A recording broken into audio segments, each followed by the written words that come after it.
Sometimes in our life, dili ta aware ug malimtan natong pinaka-importante nga butang. Abraham Lincoln, usa ka presidente sa Amerika, signed the Emancipation Proclamation nga nagdeklara sa pag-undang sa tanang slavery. Naanay kagawasan ang tanang ulipon ug sulugoon effective January 1, 1863. Usa kini ka good news ug dako nga kausaban sa tibuok kalibutan. But you know, kani nga balita wala niabot sa Texas.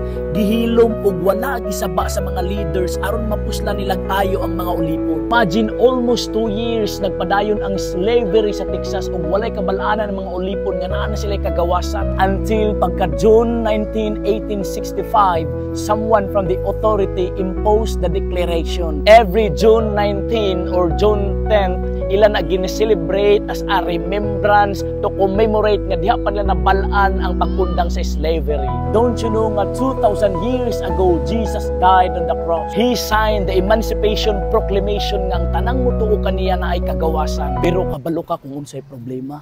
Gitago na ni Satanas, gihilom og dili pahibalo sa kalibutan nga naa na tay kagawasan gikan sa atong mga sala. So ayaw pa biktima. The moment nga muduol ka sa Ginoo mangayog pasaylo, ayaw patintal ni Satanas nga wala pa kag pasaylo. You are already forgiven and have been set free. Most importantly, daghan pa kayong mga tawo ang wala pa kabalo. Magpakahilom na lang baka sa imong nahibaluan ug dili musulti sa uban.